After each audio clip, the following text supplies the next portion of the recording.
Hello everybody, let's do the top 5 tips for the month of June. Number 1, the Terror Twister and picking your rewards. Something that you might not know is that over the course of a month you have 20 entries. With 20 entries you can make and choose your own path of rewards that you'd like to get. I've already done a full video devoted to this one with a spreadsheet in the link in the description. But the concept of it is you going, okay, I have 20 runs, what would I like to see from it? Would you like to see 9,500 7-star shards, 40% of a tier 6 class catalyst crystal? Or do you want 8,000 crystal shards, 7-star variety of tier 5, not tier 5, threat level 5, or 140% of a tier 6 class catalyst fragment crystal, all put together? Or if you're threat level 4, you have a different way of approaching it. We present options for you to go and grab on the various different paths. So choose your options of AAB, BBA, ABA when it comes to the choices of rewards, and I wish you good luck whenever you're doing this. Next up, codes and murder boxes. Something that you should know is if you do objectives which were released on a weekly basis, you're able to get a hint for a code.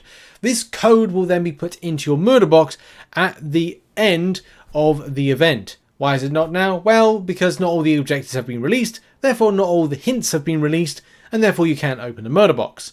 This will open towards the end of the event. Keep a real keen eye to the community on Reddit, on the forums, on YouTube, including the content I cover, and Twitter, and wherever you wanna, and even your alliance. But you'll end up finding out what the code is at some stage, and you'll be able to open it for some lovely rewards. Next up, higher, further, faster solo event. This is currently in-game and is causing a little bit of frustration depending on where you're up to in your progression with stuff. Like if you're a Thronebreaker and below, you may feel a little bit disappointed that you won't be able to get yourself anywhere further with the higher, further, faster event. You actually find yourself in a bit of a stagnation.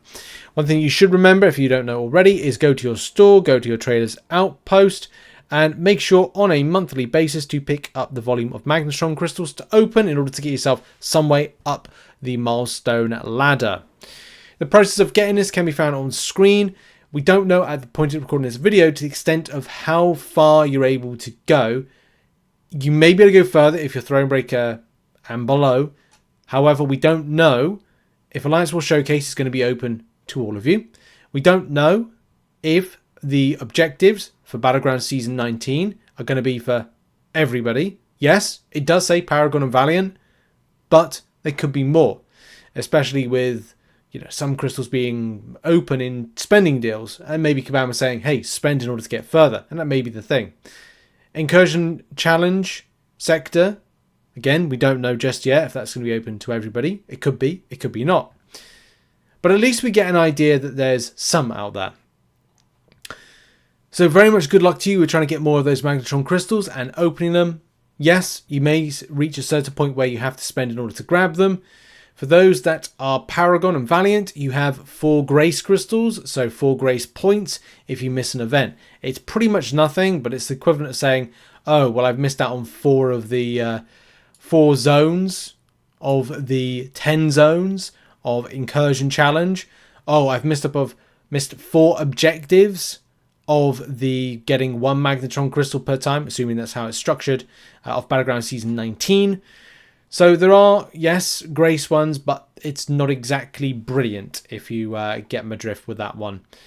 And of course, what we've done in the write-up in the link in the description in the spreadsheet, where we've talked about it may cost you about $349 if you are looking for 70 more points. That could be enough with the Thronebreaker side of things. You may need more if you want to dupe and you are a Paragon and Valiant player. That could be bumped up to about close to $500. Maybe. I haven't done the sums for it, but yes, at least gives you a bit of an idea that there's a bit of spending to be done if you want to go higher, further, and unfortunately faster. Tip number 4 is encouraging you to get back into Battlegrounds. I need to get back into Battlegrounds. Issue for me is time at the moment with the house move, which is actually coming in 2 weeks' time. That's really scary, actually, that it's going to be in 2 weeks' time. It's not scary because we have already planned stuff and we're already moving stuff over. You can tell by the boxes. But time. Available time for Battlegrounds. If Battlegrounds is getting the buff that it is getting, then I really recommend getting back into Battlegrounds. I'm going to do it. If it's going to be streamlined, then it saves me time.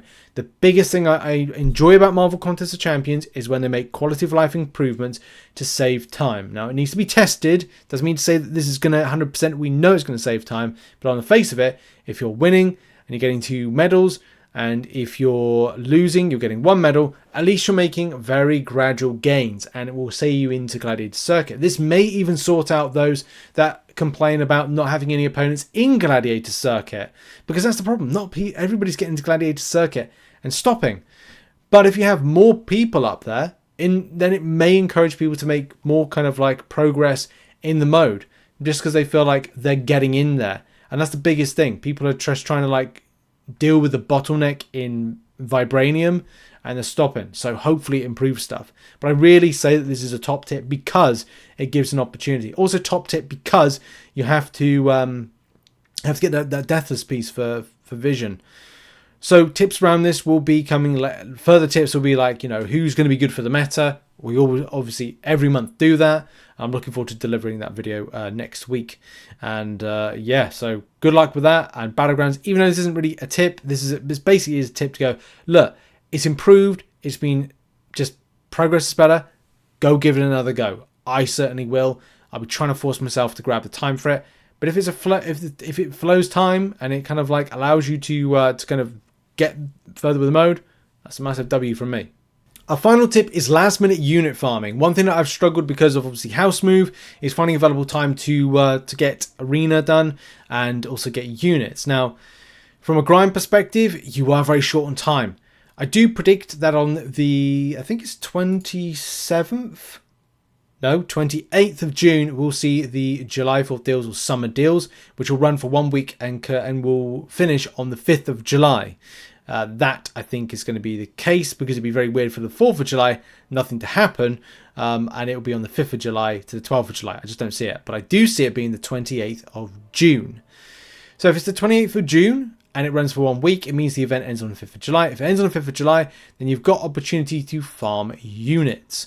How many units? Well, not a huge amount. As I said, this is very much kind of last-ditch attempt, last shot saloon, whatever it is, what's it saying.